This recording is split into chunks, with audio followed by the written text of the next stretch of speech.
નમસ્કાર, હું આપનો કિરીટસિંહ પરમાર કશું કહેવાને આવ્યો છું. હું કરગરવાને નથી આવ્યો. બીજાની જેમ જીવન હું અનુસરવાને નથી આવ્યો. હે દયાના સાગર, તું મને ડૂબાડી દે તારામાં. હું આવ્યો છું અહીં ડૂબવાને, તરવાને નથી આવ્યો. મિત્રો, આજના આધુનિક યુગની અંદર સૌથી વધુ કોઈ વસ્તુની જરૂર હોય તો તે મૂલ્ય છે, વેલ્યુઝ. લોકોની અંદર મૂલ્યો ન ઘટવા જોઈએ. આપણી સરકાર પણ ખૂબ આ બાબતે શિક્ષણની અંદર મૂલ્યોને લાવવા માટે પ્રયત્નો કરે છે અને મૂલ્યોને ગાઢ બનાવવા માટેના પણ પ્રયત્ન કરી રહી છે. ત્યારે મૂલ્ય શું છે? આત્મ સાક્ષાત્કારના લક્ષ્યને પામવા કોઈ માનવ ઈચ્છાઓને સંતોષતું જૈવિક પરિબળ હોય તો તે મૂલ્ય છે. આ તો ફિલોસોફીની વાત થઈ. સાવ સાદી ભાષામાં સમજીએ તો કોઈક વસ્તુ મહત્વની આપણા માટે હોય તે મૂલ્યવાન હોઈ શકે. વ્યક્તિ માટે એ મૂલ્ય હોઈ શકે. વ્યક્તિ અને વસ્તુ બંનેમાં ફરક છે. વસ્તુની કિંમત થાય, વ્યક્તિનું મૂલ્ય હોય છે. આજના આપણા એજ્યુકેશનની અંદર ખૂબ જરૂર છે મૂલ્યની. એક નાનકડો પ્રસંગ કહી અને આપણને આગળ વાત કરું તો એક શેઠ છે એ હરિદ્વારની અંદર દર્શન કરવા માટે અને યાત્રા કરવા માટે જઈ રહ્યા હતા. રેલવે સ્ટેશન ઉપર જોયા તો એક ગઠિયો હતો ચોર. એને થયું કે શેઠ પાસે માલ હશે, પૈસા હશે. ચોરવાના ઈરાદાથી એને પણ ટ્રેનની ટિકિટ લઈ અને શેઠના કમ્પાર્ટમેન્ટમાં બેસી ગયો ટ્રેનની અંદર. બંને સામ સામે બેઠા હતા. રસ્તામાં એકબીજાની ઓળખાણ થઈ, એકબીજા સાથે પરિચય થયો. શેઠને એમ હતું કે આ કોઈ હરિદ્વારની યાત્રા કરવા જાય છે. પહેલાને એમ હતું કે હું શેઠની સાથે ઓળખાણ કરી અને આગળનું કામ પતાવી નાખું. બંનેને સારી ઓળખાણ થઈ. બંને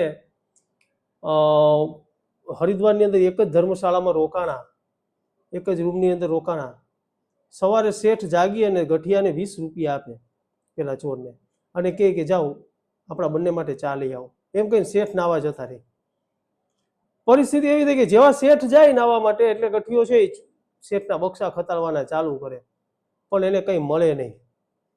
બીજા દિવસે રોજનું એ જ રૂટીન. શેઠ પેલા ગઠિયાને 20 રૂપિયા આપીને કહે કે જાઓ આપણા બંને માટે ચા લઈ આવો. રોજ આ પરિસ્થિતિમાં ગઠિયો રોજ એના બક્ષા ખતાડે પણ કંઈ મળે નહીં.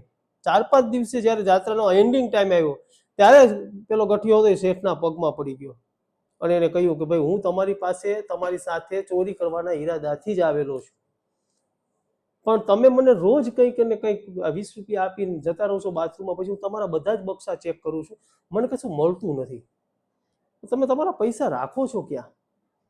ત્યારે શેઠે કહ્યું કે ભાઈ તું બધું જ ચકાસતો હશે પણ તારા ઓશિકાની નીચે કોઈ દિવસ નહીં જોતો હોય. તો હું જે કંઈ પણ પૈસા હતા ને તારા ઓશિકાની નીચે જ રાખતો હતો. મિત્રો, આપણા અંદર રહેલા આપણા મૂલ્યો જે છે એ આપણી અંદર જ રહેલા છે, આપણા ઓશિકાની નીચે જ છે. બસ આપણે એને ચેક કરવાની જરૂર છે.